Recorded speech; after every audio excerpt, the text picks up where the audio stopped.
Renal denervation is not dead, but it does need to be resuscitated. Our responsibility now is to apply the best in science to understand how to optimize the application of energy to the target lesions, and then to see if we can't identify biomarkers other than destruction of tissue to predict who will have an effect and when the procedure has been performed to the best that can be done.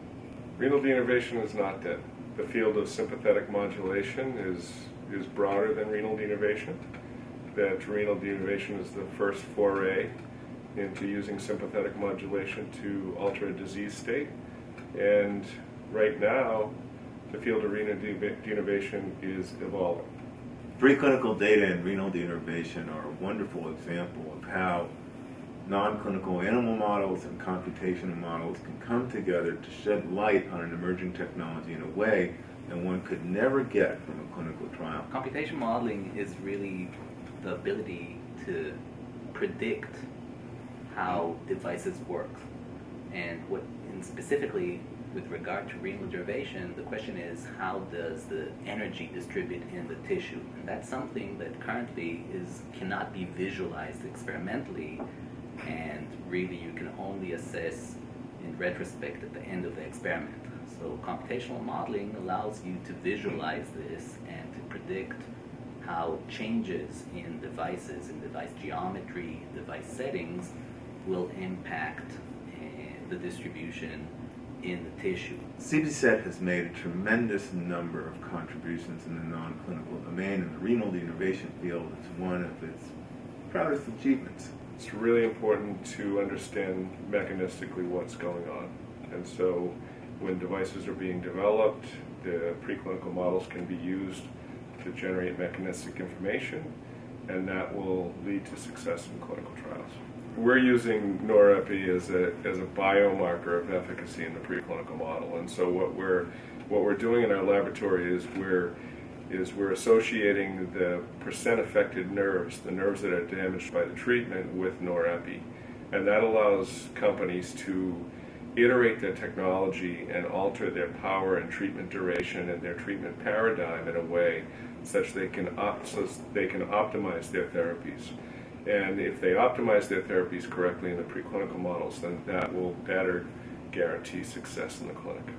In the process of renal denervation or similar studies, it's important first of all to know before you can determine whether a renal nerve treatment is efficacious, you need to know what the normal anatomy is there. So what we can do is map out the local anatomy so that we know where the nerves are located with regard to the renal artery lumen, how close they are, and, for instance, and if they're located in any particular direction. What we, for instance, have been able to determine is that at the branch from the aorta to the renal artery, where that very acute bend in the renal artery occurs, the nervous structures don't quite follow it as directly as had been anticipated. In other words, there's a more gradual curve. And so someone who had been attempting to treat at this very acute corner where the renal artery branches off from the aorta, there might have been wasted treatments there because basically the nerves, as part of their gradual curve, were located farther away from the lumen. For renal denervation studies, the way we evaluate safety is primarily by looking in the immediate area of the treated renal artery. And we look for a clear lumen with absence of thrombosis, perhaps with minimal necrotic effects on the arterial wall, and with treatment effects that are focused at the adventitia and extending outwards from there in the area where the renal nerves reside. With regards to efficacy of renal denervation, what we do is isolate individual nerves and look at them closely to determine if they have degenerative changes, if there are necrotic changes there, the distribution of those changes within a particular nerve and also within a distribution of nerves. That picture is further synthesized by looking along the length of the renal artery at the renal nerves that course outside it. The failure to realize the full potential of a technology like renal denervation in the phase 3 clinical trial was in major part the failure to understand this interplay between application of a technology and understanding of the anatomical and pathophysiologic forces at play.